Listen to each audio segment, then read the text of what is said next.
Reno Munz, mantan anak asuh Xabi Alonso di Bayer Leverkusen, lahir di Jakarta.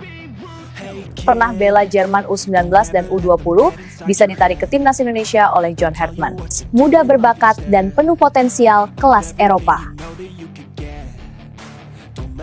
Wah, bisa menjadi super solusi terbaik. Pengganti Tom Haye ditemukan. Raja umpan baru dari Madura United, Jordi Weerman, dipanggil John Hartman untuk FIFA Series dan Piala AFF. Top Marco Top, tak sabar latih timnas Indonesia, John Hartman. Sebut rivalitas ASEAN di Piala AFF lebih panas dari derby Sunderland versus Newcastle. 4. Alasan John Hartman wajib panggil Ezra Walian ke timnas Indonesia. Statistiknya bikin oleh Romeni minder. Benarkah? Simak fakta selengkapnya berikut ini.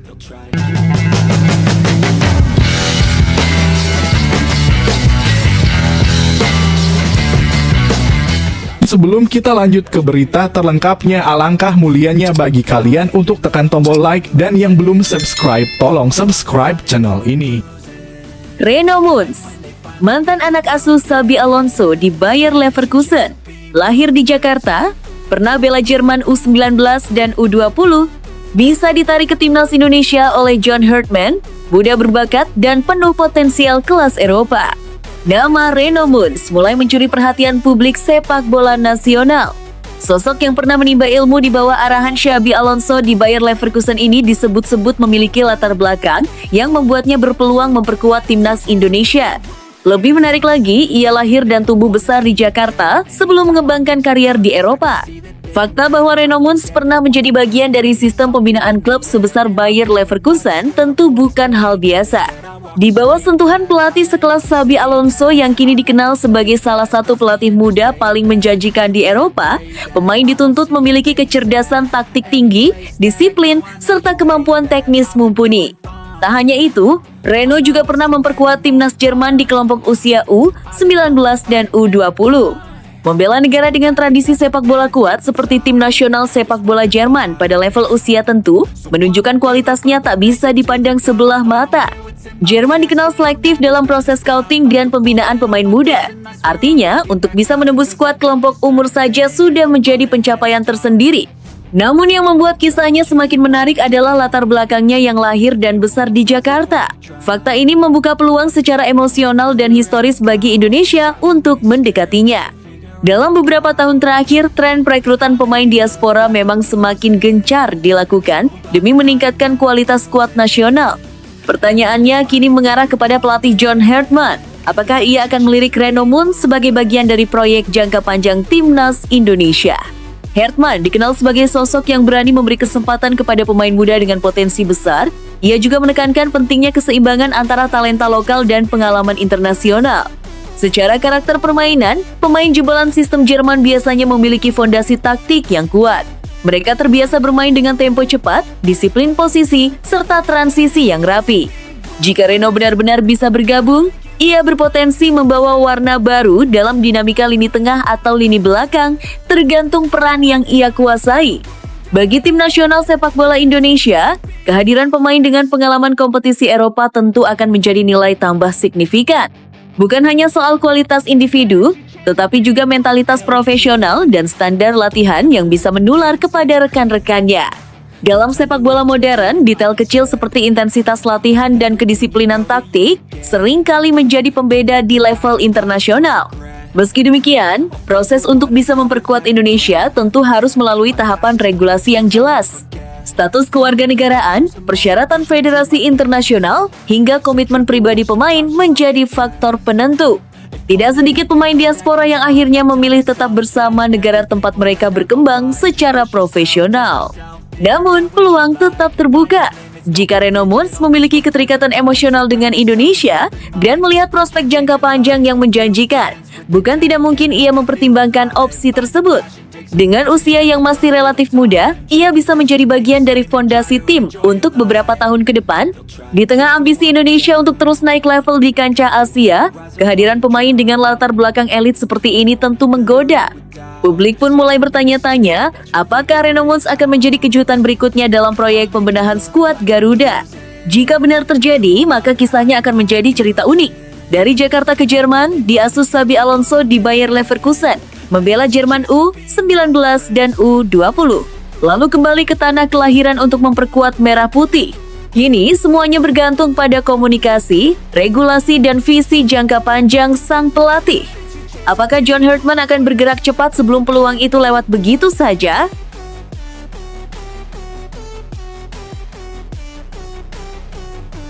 Wah, bisa menjadi super solusi terbaik. Pengganti Tom Haye ditemukan. Raja umpan baru dari Madura United, Jordi Weerman, dipanggil John Hartman untuk FIFA Series dan Piala AFF. Kabar mengejutkan datang dari bursa pergerakan pemain keturunan. Di saat publik masih membicarakan peran vital Tom Haye sebagai pengatur tempo permainan, muncul satu nama yang kini disebut-sebut sebagai pengganti sepadan. Ia adalah Jordi Weerman, gelandang yang kini bermain untuk Madura United dan pernah menyandang status kapten di level usia timnas Belanda. Lini tengah memang kerap disebut sebagai jantung permainan. Tanpa pengatur tempo yang cerdas, sebuah tim akan kesulitan menjaga ritme dan stabilitas. Tom Haye selama ini dikenal sebagai raja umpan, sosok yang mampu mengatur aliran bola dengan presisi tinggi bersama tim nasional sepak bola Indonesia. Namun dalam sepak bola modern, ketergantungan pada satu pemain jelas berisiko. Kehadiran Jordi Weerman di kompetisi domestik bersama Madura United menjadi sorotan tersendiri. Adaptasinya dengan atmosfer sepak bola Indonesia dinilai berjalan positif. Ia tak hanya menunjukkan kemampuan distribusi bola yang rapi, tetapi juga kecerdasan membaca permainan dan disiplin menjaga posisi. Karakter ini sangat identik dengan kebutuhan tim nasional saat menghadapi laga-laga penting. Sebagai mantan kapten tim kelompok usia Belanda, Weerman memiliki bekal kepemimpinan yang tak bisa dianggap remeh. Pengalaman bermain di Eropa membentuk mentalitas kompetitif dan pemahaman taktik yang matang. Dalam pertandingan dengan tekanan tinggi, pemain dengan jam terbang internasional biasanya mampu menjaga ketenangan sekaligus memberi arahan kepada rekan setim. Banyak pengamat menilai gaya bermain Weerman memiliki kemiripan dengan Tom Haye dalam hal distribusi bola. Ia piawai mengalirkan umpan pendek untuk menjaga penguasaan, sekaligus berani melepas umpan panjang akurat guna membuka ruang serangan. Perannya sebagai deep lying playmaker bisa menjadi solusi ketika tim membutuhkan stabilitas di lini tengah. Pertanyaannya kini mengarah kepada keputusan pelatih.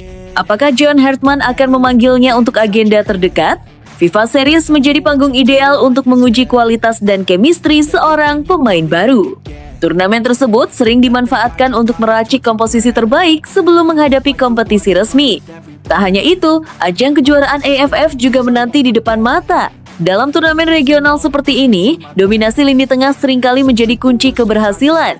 Tim yang mampu mengontrol permainan cenderung lebih unggul dalam penguasaan bola dan penciptaan peluang. Jika Weerman mampu tampil konsisten, peluangnya untuk menjadi pilar utama terbuka lebar. Faktor bermain di Madura United juga menjadi keuntungan tersendiri.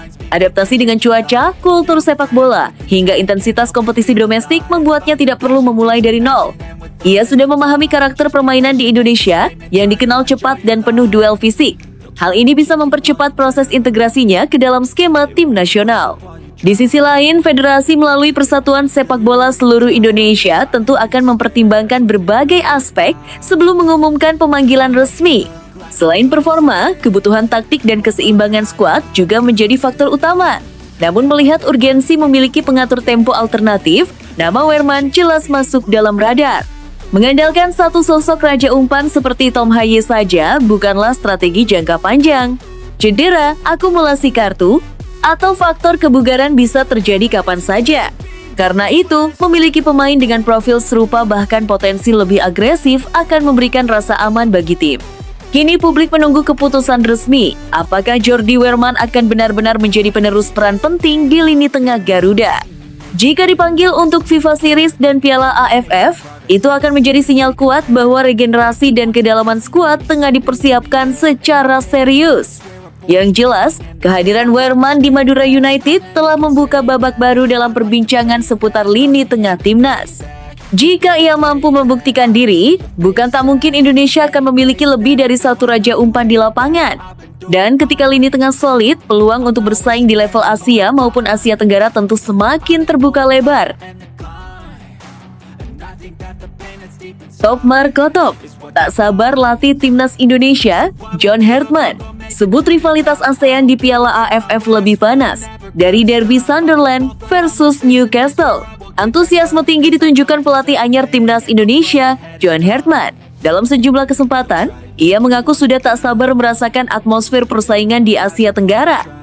Bahkan, Hertman menilai rivalitas di kawasan ASEAN terutama dalam ajang Piala AFF lebih semarak dibanding derby klasik Inggris antara Sunderland dan Newcastle. Pernyataan tersebut tentu mengejutkan banyak pihak. Derby antara Sunderland AFC dan Newcastle United FC dikenal sebagai salah satu laga paling panas di Inggris. Pertemuan dua klub dari wilayah timur laut Inggris itu syarat gengsi, sejarah panjang, dan emosi yang kerap meluap di dalam maupun luar stadion. Namun bagi Hertman, atmosfer rivalitas di Asia Tenggara memiliki warna tersendiri. Ia melihat fanatisme supporter, tekanan pertandingan, serta tensi antar negara di kawasan ini menghadirkan nuansa yang berbeda. Di ASEAN, setiap pertandingan terasa seperti final. Demikian gambaran yang kerap ia sampaikan mengenai panasnya persaingan regional. Ajang kejuaraan AFF memang dikenal sebagai panggung gengsi bagi negara-negara Asia Tenggara. Pertemuan Indonesia dengan Malaysia, Thailand, atau Vietnam selalu menghadirkan tensi tinggi. Stadion dipenuhi lautan supporter, media memanaskan suasana, dan para pemain dituntut tampil habis-habisan demi harga diri bangsa. Sebagai pelatih yang pernah merasakan atmosfer kompetisi di berbagai negara, Hertman melihat potensi besar dalam rivalitas ini. Ia menilai intensitas tersebut bisa menjadi bahan bakar untuk meningkatkan mentalitas pemain. Baginya, tekanan bukanlah sesuatu yang harus dihindari, melainkan dimanfaatkan untuk menempa karakter tim. Ketertarikan Hertman terhadap tantangan di ASEAN juga tak lepas dari ambisinya membangun fondasi kuat bersama tim nasional sepak bola Indonesia. Ia memahami bahwa Indonesia memiliki basis supporter yang luar biasa besar. Dukungan yang masif ini bisa menjadi kekuatan tambahan, sekaligus tantangan tersendiri bagi pemain dan pelatih. Menurut Hertman, atmosfer Piala AFF bukan sekadar pertandingan sepak bola biasa. Ada unsur sejarah, politik, dan kebanggaan nasional yang ikut bermain. Itulah yang membuat laga-laga di turnamen ini terasa lebih emosional. Dalam pandangannya, energi seperti ini justru bisa menjadi momentum untuk mendorong Indonesia melangkah lebih jauh.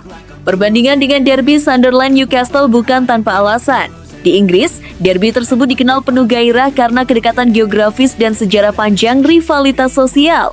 Namun di ASEAN, rivalitas lintas negara menghadirkan dimensi berbeda. Setiap kemenangan bukan hanya soal 3 poin, tetapi juga soal supremasi regional. Hertman juga menyoroti bagaimana pemain muda Indonesia bisa berkembang pesat jika terbiasa tampil di bawah tekanan tinggi. Ia percaya bahwa mental juara lahir dari pertandingan-pertandingan besar yang syarat emosi. Dalam konteks itu, Piala AFF menjadi laboratorium ideal untuk menguji karakter dan konsistensi tim. Tak hanya fokus pada rivalitas, Hertman juga menekankan pentingnya strategi dan persiapan matang. Atmosfer panas harus diimbangi dengan disiplin taktik dan organisasi permainan.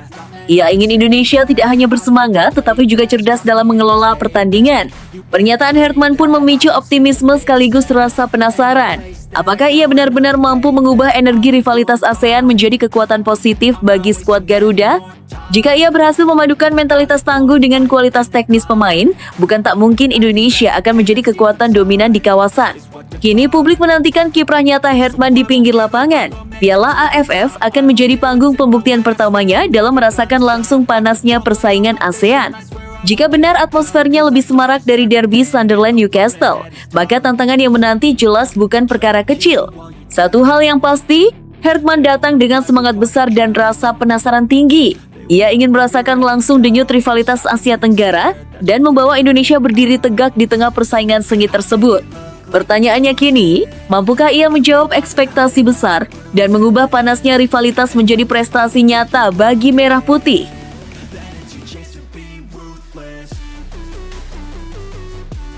4. Alasan John Hertman wajib panggil Ezra Walian ke Timnas Indonesia, statistiknya bikin oleh Romeni minder. Benarkah?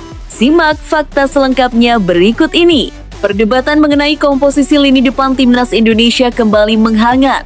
Di tengah kebutuhan akan striker yang tajam dan konsisten, nama Ezra Walian kembali masuk dalam radar pembahasan publik. Banyak pihak menilai, jika pelatih benar-benar ingin membangun skuad yang kompetitif dan matang, maka peluang bagi Ezra seharusnya terbuka lebar. Bersama tim nasional sepak bola Indonesia, Ezra bukan sosok baru. Ia pernah merasakan tekanan pertandingan internasional dan memahami ekspektasi besar yang selalu menyertai Garuda. Situasi ini membuat wacana pemanggilannya kembali menjadi semakin relevan, terlebih ketika perbandingan performa dengan striker lain seperti Ole Romeni mulai mencuat ke permukaan. Salah satu alasan kuat yang membuat Ezra layak dipertimbangkan adalah konsistensi performanya di level klub. Dalam beberapa musim terakhir, ia menunjukkan grafik permainan yang relatif stabil. Meski tidak selalu menjadi top skor, kontribusinya dalam membangun serangan kerap memberikan dampak signifikan. Ezra bukan tipe penyerang yang hanya menunggu bola di kotak penalti, melainkan aktif bergerak, membuka ruang dan membantu proses build up. Karakter permainan seperti ini sangat dibutuhkan dalam sepak bola modern. Seorang striker tak lagi sekadar dinilai dari jumlah gol, tetapi juga dari kontribusi kolektifnya terhadap ritme tim. Dalam sejumlah pertandingan penting, kemampuannya menjaga alur serangan dan menciptakan ruang bagi rekan setim menjadi nilai tambah yang tak bisa diabaikan. Faktor pengalaman juga menjadi pembeda utama. Bermain di level internasional membutuhkan mentalitas yang kuat. Tekanan supporter, sorotan media, hingga tuntutan hasil instan seringkali menjadi beban tersendiri. Ezra sudah melalui fase tersebut. Jam terbangnya bersama timnas membuatnya lebih siap menghadapi situasi krusial dibanding pemain yang belum banyak merasakan atmosfer laga internasional. Di sisi taktik, fleksibilitas Ezra juga menjadi keuntungan tersendiri. Ia dapat beroperasi sebagai penyerang utama, second striker, bahkan bergerak melebar sesuai kebutuhan strategi. Fleksibilitas ini memberikan variasi opsi bagi pelatih dalam merancang skema permainan. Ketika pertandingan berjalan alot dan membutuhkan perubahan pendekatan, pemain dengan kemampuan adaptasi tinggi jelas sangat membantu. Perbandingan dengan Ole Romeni pun tak terhindarkan. Romeni dikenal memiliki potensi besar dan gaya bermain agresif. Namun, jika melihat efisiensi tertentu seperti rasio kontribusi gol dibanding menit bermain serta keterlibatan dalam proses serangan, Ezra dinilai masih mampu bersaing.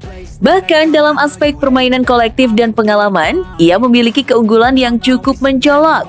Bagi federasi seperti Persatuan Sepak Bola Seluruh Indonesia, membangun tim yang solid bukan hanya soal mencari talenta muda, tetapi juga menyeimbangkannya dengan pemain berpengalaman. Kedalaman skuad menjadi faktor penting, terutama dalam jadwal padat atau turnamen panjang. Mengandalkan satu tipe penyerang saja tentu beresiko. Persaingan sehat di lini depan justru dapat meningkatkan kualitas tim secara keseluruhan. Kehadiran Ezra bukan untuk menutup peluang pemain lain, melainkan memperkuat opsi yang tersedia. Dengan kombinasi pengalaman, fleksibilitas, dan efisiensi permainan, ia menawarkan dimensi berbeda yang mungkin sangat dibutuhkan saat ini.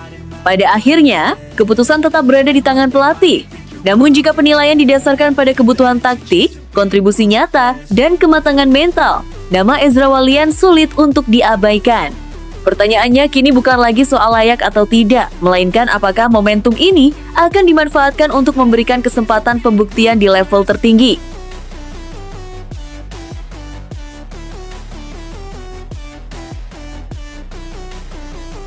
Pesan tegas Presiden Prabowo usai Timnas Futsal Indonesia cetak sejarah. Teruskan perjuangan Anda, Hector Soto. Kalau ada mafia ganggu, hubungi saya. Simak fakta selengkapnya berikut ini.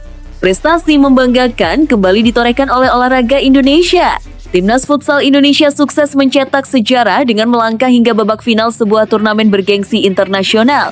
Pencapaian ini tidak hanya mengundang decak kagum publik, tetapi juga mendapat perhatian langsung dari Presiden Republik Indonesia, Prabowo Subianto. Presiden Prabowo secara khusus mengucapkan selamat kepada pelatih Timnas Futsal Indonesia, Hector Soto, yang dinilai berhasil membawa perubahan besar dalam performa dan mental bertanding skuad Merah Putih. Menurut Presiden, pencapaian menembus final bukanlah hal biasa, melainkan bukti kerja keras, disiplin, dan keseriusan dalam membangun futsal Indonesia. Masuk final itu sudah membuat sejarah untuk Indonesia, ujar Presiden Prabowo. Ia menegaskan bahwa apa yang dicapai Timnas Futsal saat ini merupakan fondasi penting bagi masa depan olahraga futsal nasional. Di bawah arahan Hector Soto, Timnas Futsal Indonesia menunjukkan permainan yang lebih terorganisir, penuh determinasi, dan berani menghadapi lawan-lawan kuat. Bukan hanya soal hasil, tetapi juga tentang identitas permainan dan mental juara yang mulai terbentuk. Presiden Prabowo menilai hal ini sebagai sinyal positif bahwa Indonesia mampu bersaing di level tinggi jika dikelola dengan benar. Namun, perhatian Presiden tidak berhenti pada ucapan selamat semata. Dalam pesannya, Prabowo menyampaikan pernyataan yang tegas dan penuh makna. Ia meminta agar perjuangan timnas futsal Indonesia tidak berhenti sampai di sini. Teruskan perjuangan ini, pesan Presiden. Ia menekankan bahwa prestasi harus dijaga dengan konsistensi, kejujuran, dan keberanian untuk melawan segala bentuk gangguan yang dapat merusak kemajuan tim. Yang paling menyita perhatian publik adalah pernyataan keras Presiden terkait mafia olahraga. Prabowo secara terbuka menyatakan bahwa dirinya tidak akan mentoleransi adanya praktik-praktik kotor yang menghambat prestasi atlet dan pelatih. Kalau ada mafia yang mengganggu, langsung hubungi saya. Apapun itu, tegas Presiden Prabowo. Kalimat ini langsung menjadi sorotan dan mendapat sambutan luas dari masyarakat olahraga tanah air. Pernyataan tersebut dinilai sebagai bentuk komitmen langsung dari kepala negara untuk melindungi atlet, pelatih, dan seluruh ekosistem olahraga Indonesia dari intervensi tidak sehat. Banyak pihak menilai dukungan seperti ini sangat penting agar prestasi bisa tumbuh tanpa tekanan non-teknis. Hector Soto sendiri dianggap sebagai figur pelatih yang membawa standar profesional tinggi. Pendekatan modern, disiplin latihan, serta fokus pada detail permainan membuat timnas futsal Indonesia mengalami lonjakan kualitas dalam waktu relatif singkat. Masuknya Indonesia ke babak final menjadi bukti nyata dari proses tersebut. Bagi para pemain, dukungan langsung dari Presiden tentu menjadi suntikan moral yang luar biasa. Mereka tidak hanya bermain untuk tim, tetapi juga membawa harapan bangsa.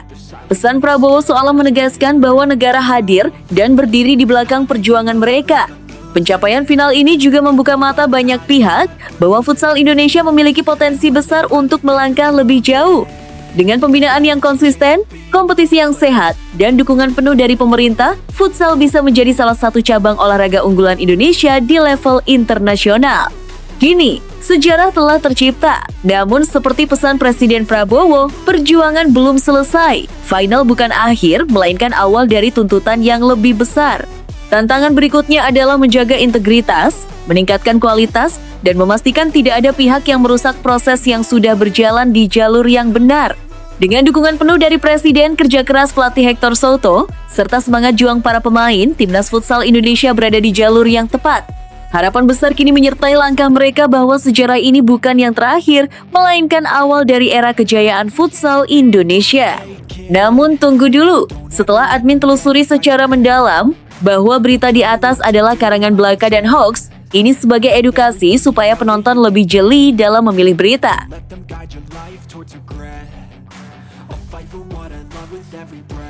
Ragnar Oratmangoen jadi kunci pembicara. Timnas Indonesia berpeluang gayet Luuk Marijnissen, bek tengah Eropa berdarah Jakarta dari FC Dender. Semakin kuat barisan pertahanan, bisa menggantikan Jordi Amat yang di level tinggi. Simak fakta selengkapnya berikut ini. Pergerakan timnas Indonesia di bursa pemain diaspora kembali memunculkan kabar yang membuat publik penasaran. Setelah beberapa nama sukses merapat dan memberi warna baru bagi skuad Garuda, kini muncul sosok lain yang disebut-sebut berpeluang besar memperkuat lini pertahanan merah putih. Dia adalah Luuk Marijnissen, bek tengah Eropa berdarah Jakarta, yang saat ini bermain untuk klub Belgia FC Dender. Menariknya, dalam proses pendekatan terhadap pemain-pemain diaspora Eropa, nama Ragnar Oratmangoen disebut-sebut bisa menjadi juru bicara tidak resmi yang berperan penting. Kehadiran Ragnar yang sudah lebih dulu memilih membela Indonesia dinilai dapat menjadi magnet sekaligus jembatan komunikasi bagi pemain-pemain keturunan lain yang masih mempertimbangkan masa depan internasional mereka. Luuk Marijnissen bukan nama sembarangan. Bek bertinggi badan ideal ini dikenal memiliki karakter permainan khas Eropa. Tenang dalam menguasai bola, kuat dalam duel udara, serta disiplin dalam menjaga garis pertahanan. Bersama FC Dender, ia menunjukkan konsistensi sebagai palang pintu yang sulit ditembus, sekaligus mampu membangun serangan dari lini belakang melalui distribusi bola yang akurat. Yang membuat situasi semakin menarik adalah latar belakangnya. Luuk memiliki darah Indonesia dari garis keluarga yang berasal dari Jakarta. Fakta ini membuka peluang baginya untuk memperkuat timnas Indonesia, asalkan memenuhi regulasi FIFA terkait perpindahan asosiasi. Dalam beberapa kesempatan, ia dikabarkan tidak menutup diri untuk berdiskusi mengenai peluang tersebut. Disinilah peran Ragnar Oratmangoen bisa menjadi krusial. Sebagai pemain yang juga tumbuh dan berkembang di Eropa sebelum akhirnya memilih Garuda, Ragnar memahami betul dinamika dan pertimbangan yang dihadapi pemain diaspora. Ia tahu bagaimana menimbang aspek karier, identitas, hingga visi jangka panjang bersama tim nasional. Pengamat sepak bola menilai, pendekatan personal seringkali lebih efektif dibanding sekadar komunikasi formal federasi. Kehadiran pemain yang sudah lebih dulu bergabung dan merasakan atmosfer timnas bisa menjadi bukti nyata bahwa proyek sepak bola Indonesia kini semakin serius dan profesional. Ragnar sendiri dikenal memiliki karakter kepemimpinan dan komunikasi yang baik di dalam maupun luar lapangan. Jika ia benar-benar terlibat dalam meyakinkan Luke Marijnissen, bukan tidak mungkin prosesnya akan berjalan lebih cair. Apalagi skuad Garuda saat ini tengah membangun reputasi sebagai tim yang ambisius dan kompetitif di Asia. Dari sisi teknis, kebutuhan Indonesia akan bek tengah berkualitas memang cukup mendesak. Dalam beberapa turnamen terakhir, lini belakang masih menjadi sorotan ketika menghadapi lawan dengan postur dan tempo permainan tinggi. Kehadiran pemain seperti Luke yang terbiasa dengan atmosfer kompetisi Eropa bisa memberikan stabilitas tambahan. Luke memiliki kemampuan membaca permainan yang baik serta tidak mudah panik saat ditekan. Ia juga piawai dalam duel 1 lawan 1, sesuatu yang sangat dibutuhkan ketika menghadapi penyerang-penyerang cepat di level Asia maupun dunia. Selain itu, pengalaman bermain di lingkungan sepak bola Belgia yang kompetitif tentu membentuk mental bertanding yang matang. Jika bergabung, Lutz bukan hanya menambah opsi di sektor pertahanan, tetapi juga meningkatkan kualitas persaingan internal tim. Kompetisi sehat antar bek akan mendorong peningkatan performa secara keseluruhan. Hal ini sejalan dengan visi membangun skuad yang tidak hanya kuat di atas kertas, tetapi juga solid dalam eksekusi di lapangan. Namun tentu saja semua masih dalam tahap peluang dan spekulasi. Proses administratif, komunikasi antar federasi, serta keputusan pribadi sang pemain menjadi faktor penentu. Dukungan keluarga dan keyakinan terhadap proyek timnas Indonesia juga akan memainkan peran besar. Bagi supporter, kabar ini menjadi bahan diskusi hangat. Bayangan duet bek tengah dengan kombinasi pengalaman Eropa dan semangat Garuda memicu optimisme. Terlebih lagi, jika Ragnar Oratmangoen benar-benar turun tangan sebagai penghubung, peluang itu terasa semakin realistis. Strategi menggait pemain diaspora bukan sekadar soal menambah nama, tetapi tentang membangun identitas tim yang kuat dan berkelas internasional. Jika Luke Marijnissen akhirnya memilih merah putih, itu akan menjadi bukti bahwa Indonesia semakin dipercaya sebagai destinasi karier internasional yang menjanjikan. Kini publik menanti langkah selanjutnya. Akankah Ragnar menjadi kunci pembuka pintu bagi talenta Eropa berdarah Jakarta ini? Jika ya, maka lini belakang timnas Indonesia bisa segera memiliki tembok baru yang kokoh dan proyek besar Garuda menuju level lebih tinggi semakin nyata.